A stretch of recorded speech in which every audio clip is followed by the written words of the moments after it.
Hello friends, today in this video I'll be sharing my thoughts and analysis of ITC Limited. Now it's already a very widely researched stock and there have been several reports on it from various quarters.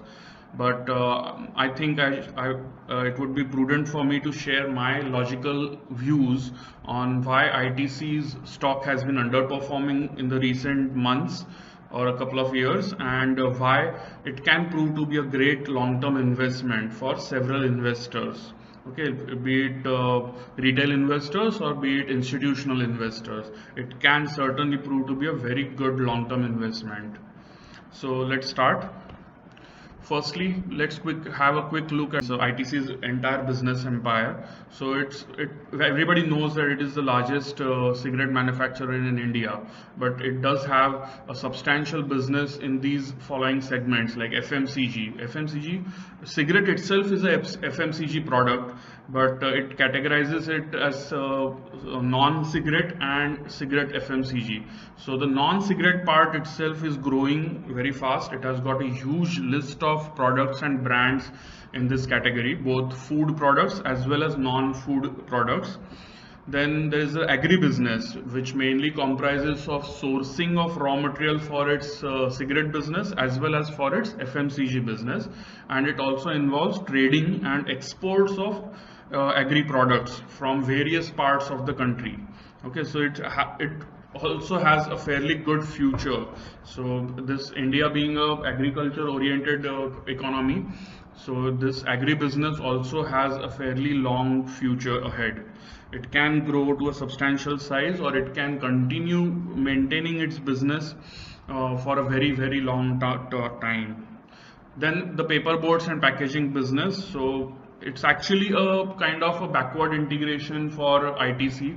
It started with this business or this unit mainly to cater to its own requirements. For cigarette packaging, it needed different kinds of paper boards and also the packaging as well.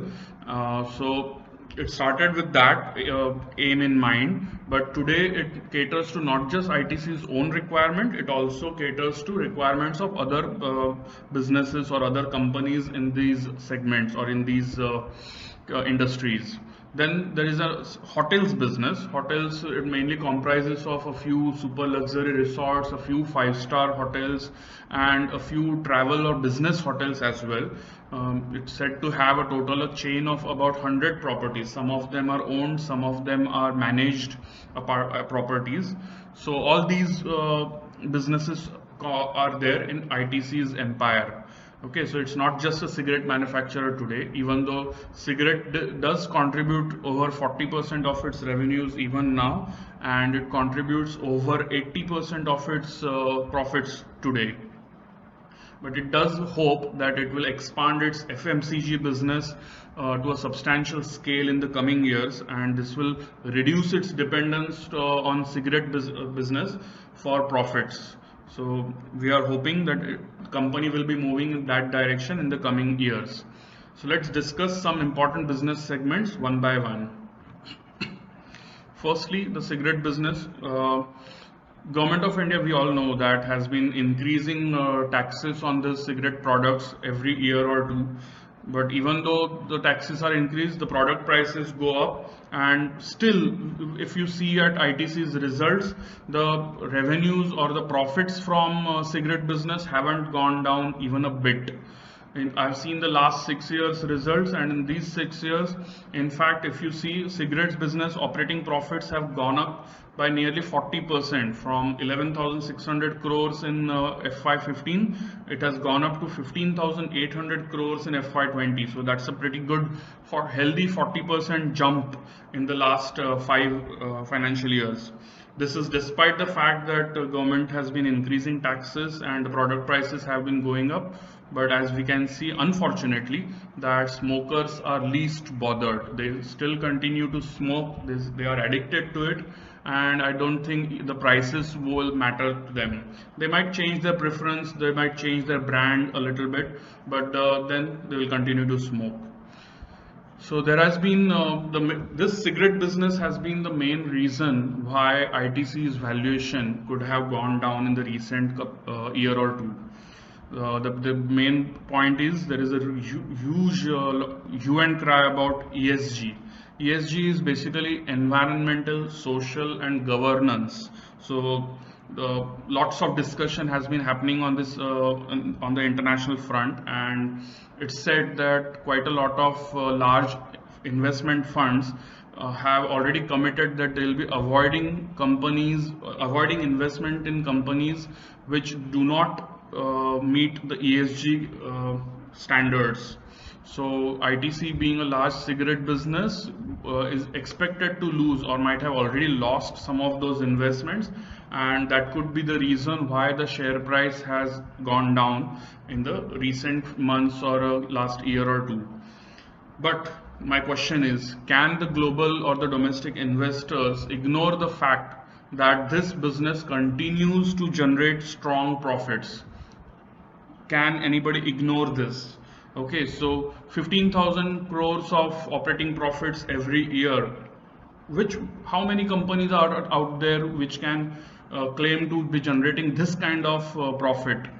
Not many. Very few companies are there. And in the FMCG business, if you see, the largest FMCG player also does not generate this kind of operating profit in a year. Okay, so this is a considerable figure, and we as investors need to think logically while taking our investment decision. So maybe at some point this ESG discussions might reduce, and people will think more logically, more in terms of cash flows generated by the business, and this business will also get decent valuations. It may not go back to the very high valuations it used to enjoy a few years back, but it will still, I think, enjoy fairly decent valuations in future. So this could be a temporary phase where the valuations have come down, but in future I think it will recover some part of it. And don't forget that cigarette business enjoys a very high profit margin. Okay, so these profits ultimately help ITC in building their other businesses, primarily the FMCG business, which needs substantial gestation period. Means it needs time to build brands, build distribution, build a brand awareness. So it needs time. So these profits help ITC in doing that. So let's go to the FMCG business now. So for any FMCG product to be successful, I mentioned the three primary things required. Obviously, apart from a good quality product, these are the three primary things needed. First is demand from consumers. The next is brand awareness or brand recall. And third is easy availability, means a customer should be able to purchase it as and when he needs it. Okay, so if you look at these three requirements, with a 135 crore population in India, I don't think there is any shortage of demand for several different consumer products, be it food related or non-food related. Okay, so demand is not an issue in our country. The next is brand awareness. Okay, so that can be built over a period of time by consistent advertising through different mediums. So advertising is the only way a brand recall can be built. So in products like these, where there's pretty healthy competition from local players, from national players, from international players as well in some cases, we see that these companies do involve themselves in lots and lots of multimedia advertising, be it online, be it on TV, be it on print, be it in stores directly. So this advertising, this does help build brand awareness substantially. Now for the last part, that is easy availability, ITC will be using, or it's using, various distribution means. It will have to be innovative as well in this segment. Means offline, it was depending initially on their cigarette distributors. Okay, but over a period of time they realized that the mentality or the attitude of the cigarette distributors was not in line with that required for non-cigarette FMCG products. So to get more aggressive, over the recent few quarters or a couple of years, ITC has started appointing local or national or regional distributors and new stockists, so that it is able to penetrate more markets, more regions, and make their products easily available to a wider population in India, be it urban or rural as well. So in this and in this corona pandemic, it has also started with experimenting with online distribution as well to directly reach the customer. Okay, so various means are being used, and ITC is not the only player doing this. Obviously, other FMCG companies have got an expertise in distribution. So ITC will have to match up to them or try to be more innovative as well to gain market share in coming years. Now coming to the brand part. For any brand to mature, I have said that it takes a few years time in the market and lots of advertising. So once customers get used to a particular brand and if they like the product on a regular basis, they start using it repeatedly, and that's how the volumes build up over a period of time. So far ITC has got a few brands which have reached the maturity stage. Some of them that I mentioned are Ashirwad Atta, Yippee Noodles, then Bingo Snacks, and Classmate Notebooks. So these are just 4 brands. ITC has got a huge list of other brands. If you would like to check it out, please do visit ITC's website. There you can see all the brands that ITC owns and the products that they sell through those brands. Okay, so please do have a look. Then ITC is, as I mentioned about the distribution part, they are already appointing new stockists and distributors in various other regions to cover a wider population. Okay, so now let's look at a comparison of some important numbers. So Hindustan Unilever is India's largest FMCG company, and along with that I have considered numbers for Britannia. Britannia is the largest biscuit maker in India. Apart from biscuits, it also has dairy products, some of the dairy products, and those lots of bakery products as well, right from bread to toast and various other cakes and all. So Britannia is a large player in biscuits, bakery products and dairy products. Marico is another FMCG company. It mainly deals in non-food products, mostly in non-food products. Hindustan Unilever has got all kinds of products, food products as well as non-food products. Okay, so it's the largest player in India. So I've taken a few important numbers and compared those numbers with ITC's FMCG business divisions revenues and EBITDA in this table if you see. So the total revenue wise, if you see, ITC's FMCG business is already larger than Britannia as well as Marico. Okay, at almost 13,000 crores in FY20, it is larger than both Marico as well as Britannia, but it still is quite a large distance away from Hindustan Unilever's numbers. Okay, but if you look at the EBITDA figure is fairly small for ITC's FMCG unit. I'll tell you the reasons for that. In fact, I've already spoken a few reasons, but I'll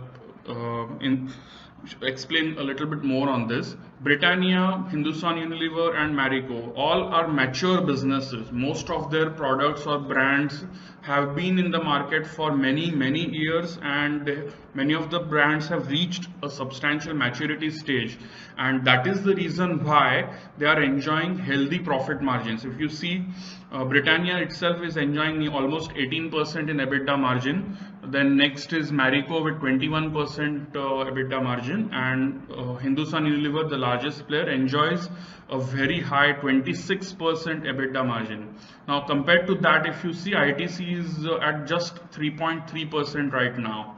Now the reasons behind this, as I've just mentioned, brands maturity. So ITC is only 3 or 4 brands have reached the maturity stage, and there is a huge list of brands which are yet to reach there compared to the competitors. So as ITC's more brands start maturing, the volumes will build up, and as volumes build up, the EBITDA margin will also improve substantially in the coming quarters or coming few years. From 3.3% right now, I'm expecting it, I'll be mentioning it in the next chart as well, that the profit margins will improve very much. Now coming to market cap, if you see now ITC's market FMCG is not a standalone unit, so there is no market cap mentioned here. But if you look at Britannia, Hindustan Unilever and Marico, if you see the market cap figures, they're fairly large, and just the ratio of market cap to revenues, if you see, they are quite connected to the profit figures as well. So at 12.2 times the revenues, Hindustan Unilever is the most expensive stock here. Okay, 12.2 times, that's very large, means 12.2 times the revenues, not the profits. It's 12 times the revenues that Hindustan Unilever's market cap is at. Then Britannia is at almost 8 times and Marico is at a little over 6 times. Now compared to that, ITC's FMCG business enjoys a very low margin right now, but even today it could be enjoying somewhere like 3 to 4 times its it should enjoy a valuation of 3 to 4 times its revenues today, and as its profitability improves in the coming quarters, this multiple will improve in stages. Okay, so now let's have a look at what could be ITC's FMCG business future. Now I am expecting, as I mentioned, that it is expected to be, ITC is expected to be an aggressive with marketing and advertising of and brand building of various products that it already owns or it will be acquiring in the coming years. Okay, so it will try to reach more markets, reach more regions, widen the distribution, make the products easily available as well to gain more and more market share. So this business will certainly grow faster than its competitors. It has already been doing that, but it will continue to gain more market share in the coming years. I'm fairly confident about this part. Then ITC's FMCG business revenues could double in the next 3 to 4 years. That's my expectation, and it could quadruple in the next 8 to 10 years. So from around 13,000 crores right now, it is expected to reach around 25,000 crores in a 3 to 4 year period and around 50,000 crores in 8 to 10 years period. Now these are, I think, achievable figures. Now somebody might start saying that these are too over optimistic and all, but I think these are achievable given ITC's scale or reach across different regions in India and the capital that it has to make it happen. And certainly ITC certainly wants to be recognized more as an FMCG player than as a cigarette manufacturer only. So it will get aggressive with this and try to achieve such figures in as quickly as possible. Okay, so 50,000 crores in the next 8 to 10 years is what I'm expecting ITC's FMCG business to achieve. Then profitability from current 3.3%, I'm expecting its operating profits to improve to around 10% in the next 3 to 4 years, and then to 13 to 15% in 8 to 10 years period. Now, if you see, we have seen that Britannia, Hindustan Unilever and Marico are enjoying operating profits in excess of 15%. Hindustan Unilever is enjoying 25% plus operating profit as of now, but if you for ITC, I'm being more conservative on this because it will be more aggressive with its marketing and advertising, so it could be spending more on that to build its brands and the gestation period associated with several of its brands. So I'm expecting it to reach 10% in the next 3 to 4 years and then closer to 15% in the next 8 to 10 years. These are also, again, I think, very much achievable figures. So if ITC does progress on these lines, then ITC's FMCG business alone, okay, FMCG business alone could be worth a valuation of between 3 to 4 lakh crores in the next 8 to 10 years. Remember, ITC's today's market cap is a little over 2.2 lakh crores. Okay, so this comprises of all its businesses, including the cigarette business, which is generating huge amounts of cash on a yearly basis. But I am saying in the next 8 to 10 years, the FMCG business, okay, the non-cigarette FMCG business alone could be worth 3 to 4 lakh crores. Now this business, this FMCG business, could start contributing to dividends in the next few years' time. Okay. Currently the dividends that are paid by ITC are mainly coming from the cigarette business, but in the coming years this FMCG business will also start contributing to dividends.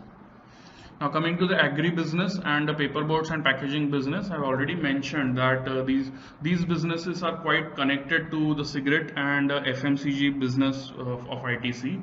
And with increased volumes from the FMCG business, it will need more sourcing volumes from agri business and more packaging material requirement from the paperboards and packaging unit as well. So these businesses will grow, may not be as fast as the FMCG business, but they will continue to grow at say around 5 to 10% very easily.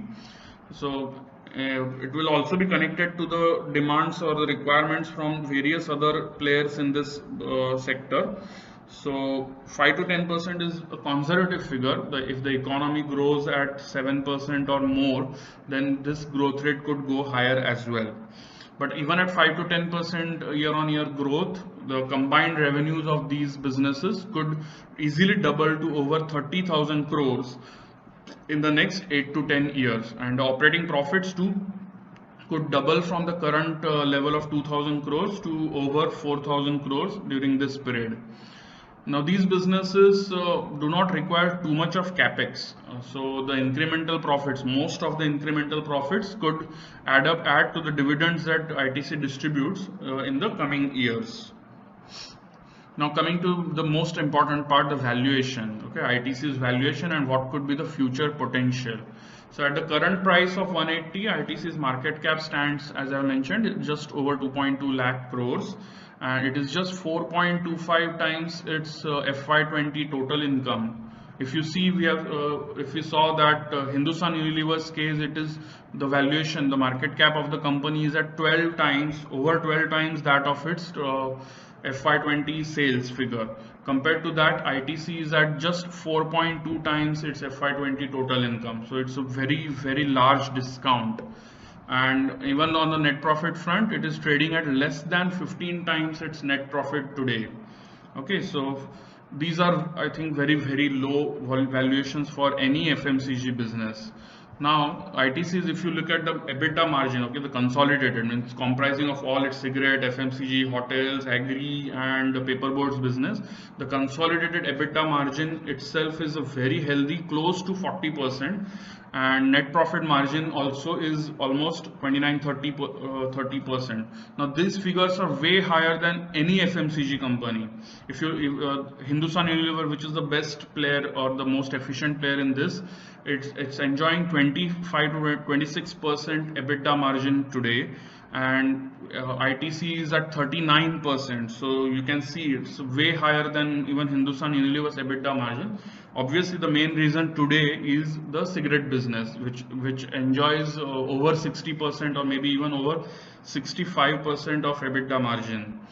So at 39%, it is the best in the business right now. But still, if you see the valuations, it trades at a much lower valuation multiple than all these FMCG competitors. So I think this is quite a nonsensical thing. And the reason being, people say that the most of the money earned is from cigarettes and it may not have a very long future. But please answer a question yourself for yourself. Can smokers stop smoking in future? I thought that corona pandemic might push us towards that finally smokers might stop smoking. But if you see, as soon as the first unlock started and the products became more easily available, smokers were out there to stock up on their cigarettes. So I don't think smokers are ever going to stop smoking, and the demand for cigarettes will continue for years and years to come. So ITC may continue to generate good amounts of profits from the cigarette business and keep using those profits partly for dividends and partly for growing its FMCG business. Okay, so don't forget this part. Even if we ignore the cigarettes part and purely focus on the financial numbers, then ITC certainly deserves a market cap of well over 5 lakh crores. And remember, Hindustan Unilever, which is generating a net profit of around 8,000 or 8,500 crores. It is already valued at close to 5 lakh crores. Okay, its market cap is already close to that figure. On the other hand, ITC's annual net profit is over 12,000 crores, so it's almost 50% higher than that of Hindustan Unilever. And remember, most of its business comprises of FMCG or the recurring kind of business. Okay, the products that are repeatedly required by the masses. So the valuation parameters, if applied, then ITC's valuation could be well over 6 lakh or 7 lakh crores.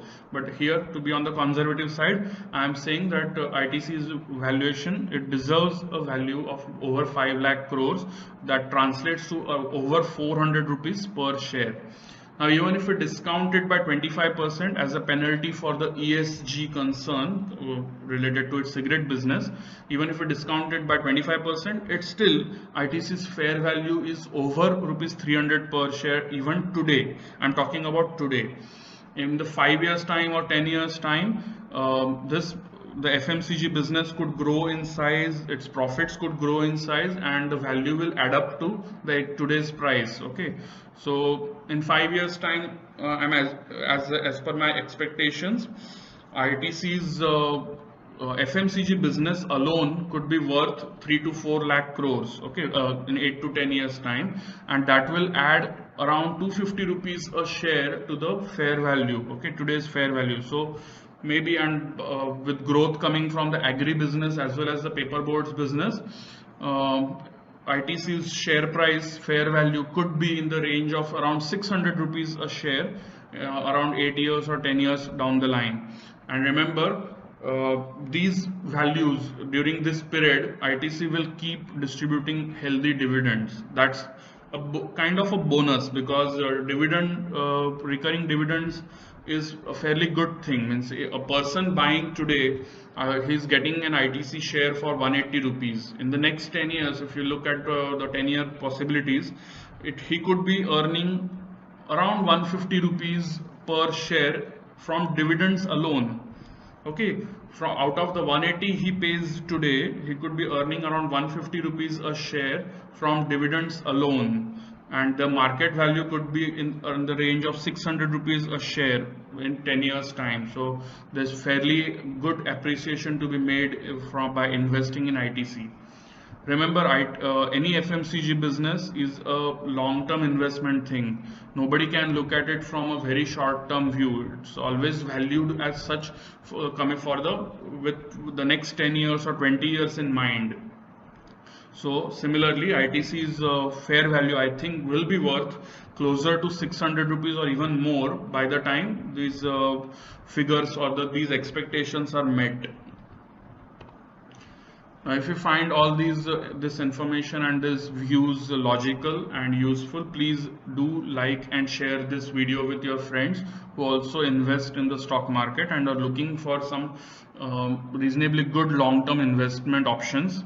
And don't forget to subscribe to my channel so that you get more such regular updates and stock stories. Thank you.